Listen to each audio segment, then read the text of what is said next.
Hi folks, hope you're doing well. My name is Marc Gallagher. I am a musician and bassist here in England, and I wanted to take a look at a new toy of mine in the form of the Orange Crush Bass 50. I managed to luckily win this amplifier for just 99p. I've already told that story in a separate video which I will link, and hopefully you can go check that out. But for this, I wanted it to be more for those who actually want to learn about the Orange Crush Bass 50 and what that amp is like and see if it's for you.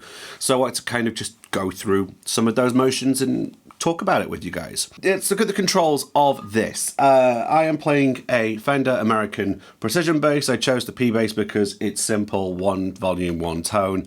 I'm only ever going to be acting with just the one pickup with full volume, full tone. I didn't want like my active basses to maybe sway your judgment of this amp anyway. I'm miking this up with an AKG C414, which is just placed directly in front of the speaker. It's around about like the center of the cone. That's going into an Audient preamp. The ASP 800 is going into one of those pre's. So let's take a look at just the amp as it currently stands. The Orange Crush Bass 50 is a 50 watt solid state bass amp. It's a little combo which has a 12-inch speaker. The 12 inch is rather interesting. I've never come across that. It's not as common in the world of bass. We usually look at 10-inch and 15-inch speakers, such as the rack behind me is a Rumble 200 combo, which has a 15-inch woofer, and then its extension cab is a 4x10. So the 12 is a kind of a happy medium in terms of still getting some poke while also getting like some of the lower bass frequencies. The signal path is going from right to left as you plug in on the right input there. Don't make the mistake of what I did this morning and accidentally plug into the headphone output. Whoopsie daisy. One of the features that this amplifier has is a built-in tuner, but it's not like a tuner pedal which cuts out your signal, but instead it's one that exists kind of as you continue to play. I'm sure this is really handy if you want to just double check your tuning while you are mid-song, although I imagine it could be a bit of a pain in the arse if you were to try and tune quietly between songs. I'm going to skip the knobs for now and just go straight to the master volume. At 50 watts, I personally find this amp to be a bit quiet, so I'm going to stick the amp on full.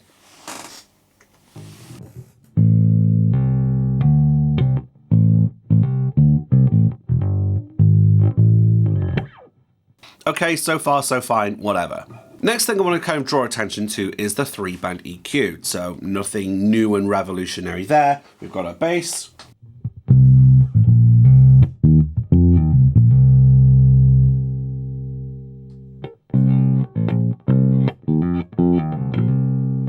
We've got the treble knob as well.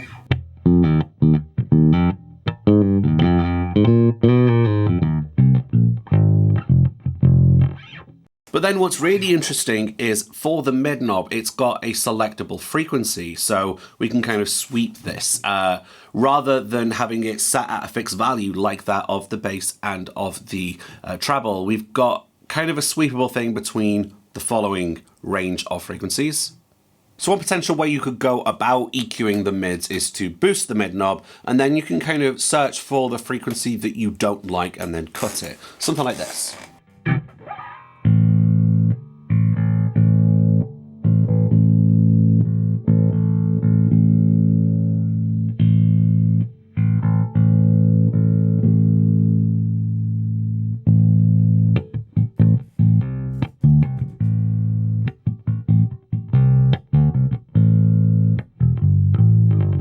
But another nice use for it is giving a slight little mid bump. So usually when bass players are trying to get a little bit of something in definition in their playing, they might lack playing the low mids and boosting the low mids, because that can give you something really nice.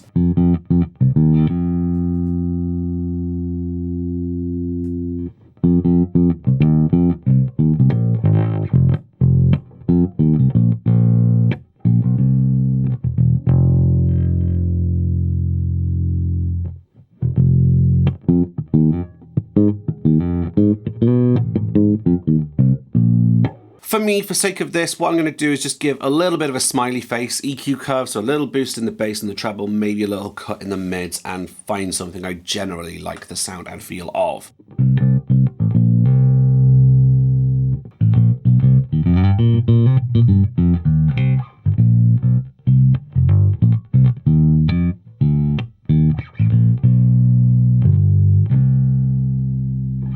Generally, I quite enjoy that. That's pretty nice as a little bass line tone, no pun intended. But next we're going to talk about my favorite feature of this amp, which is the parallel overdrive. So I don't really like overdrive on bass that much, and usually when you do get amps with overdrive, like the Fender Rumble range, it's usually you press the button, you're in your overdrive channel, and you'll have your separate gain and volume knobs. So far, so fine, whatever. But this doesn't really work that way. Instead, you've got the overdrive channel is kind of always there, and you just choose how much of it you want to blend in to the rest of the clean channel. And I think that's a brilliant idea. Now we can talk about the two knobs which I have been neglecting so far. The gain, obviously, is the amount of gain and overdrive in our overdrive channel. And then the blend is the volume of the overdrive channel, but that feeds directly into the master volume here, which, as you can see, I've already got all the way up because this amp's a little bit quiet anyway. The way I'm going to kind of approach this is just turning up the blend first, because this gives a little bit of a volume lift anyway.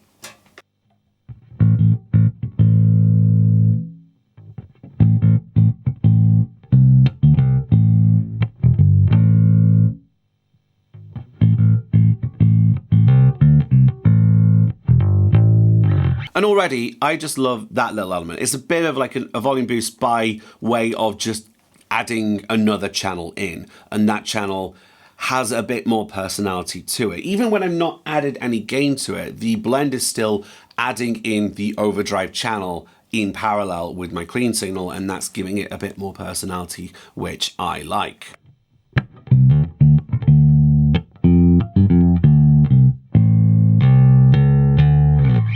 But the gain here, it gets really distorted really quickly.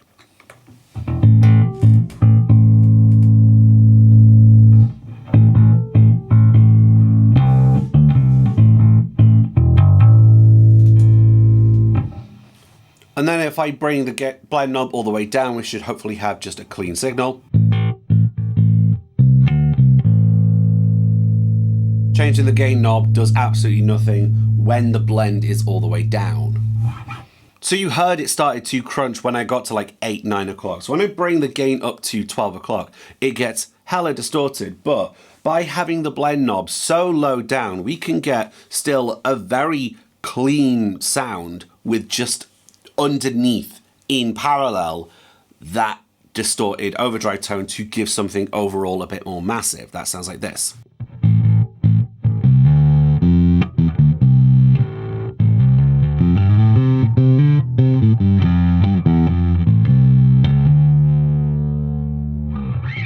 And I think that having a parallel overdrive like this is wonderful. I think that just changes the way that bassists are going to kind of consider and like work with overdrive. That being said, I found that setting a bit too distorted for me, so I'm going to bring the gain down but the blend up and find a happy medium where I can still get a hair of distortion and growl without it being unruly.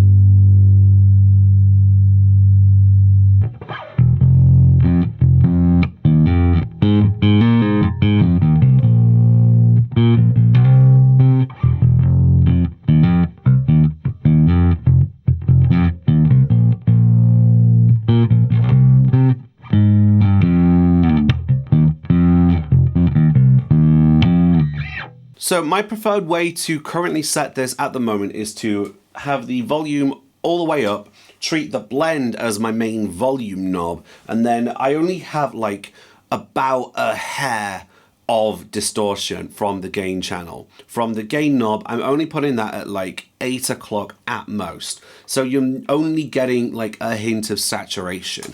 And that's the way I kind of prefer to set this amp.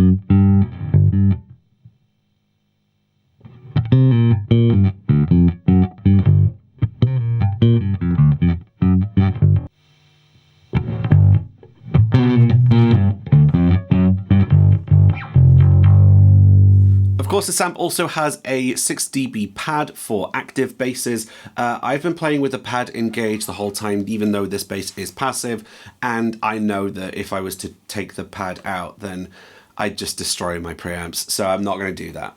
On the back of the amp, there is an effects send and return, and also there is a foot switch for the blend channel. I believe that what that does is it just takes the blend or the overdrive channel out immediately. And if so, interesting. I don't think it's entirely necessary for the size of this amp, and we'll get to why. Am I going to gig with this amplifier? Absolutely not. It's way too quiet at 50 watts. And that's rather interesting because as a guitarist, I would never find myself saying that a 50 watt valve amplifier for guitar is too quiet. I'd be insane. And that's because this is a great reminder that wattage alone is not a good measure of volume. Wattage is a measurement of power, and in the same way that with cars, more horsepower makes more speed, it does not mean that horsepower is a measure of speed. And that's the same thing for amplifiers and wattage. Add to that because bass requires more power because bass frequencies are more powerful. Like 50 watts is an absolute baby of an amplifier. The lack of something like an XLR output on this amplifier really means that I'm not going to be taking this one to gigs. Maybe I could try using the send as like a line out from the amplifier and sending that to like a mixing desk, but honestly, at that point, I would just DI my bass directly or go from a pedal board with an XLR out.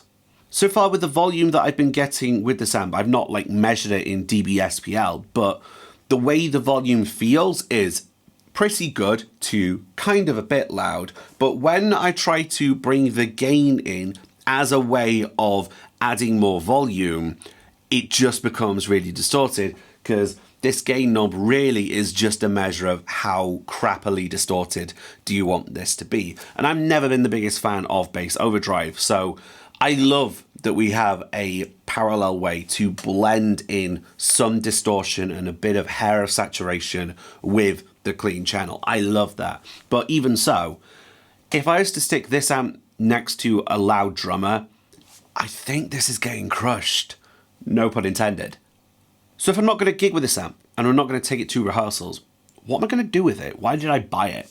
So the reason why I was interested in this amplifier and I bought a £1 raffle ticket, a 99p raffle ticket, was because I like the idea of getting a downstairs amplifier. Something small, not too loud, that I could maybe play and noodle on some bass while waiting for the kettle to boil. That was the main ethos around it, and I think I succeeded with that.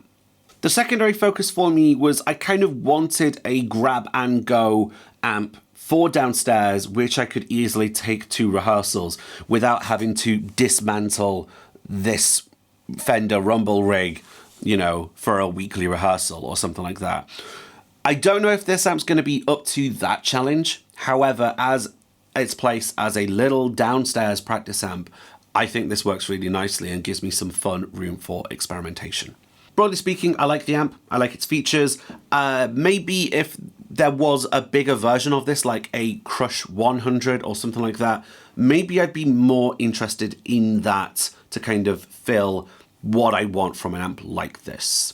But that's it from me. My name's Marc Gallagher. You can follow me on your social media of choice at Marc Gallagher Music. Let me know what you thought of this. If you have an amplifier like this, let me know in the comments. Until next time, my name's Marc Gallagher. Like the video if you want, share if you feel compelled to, and follow me on places. I'll catch you down the road.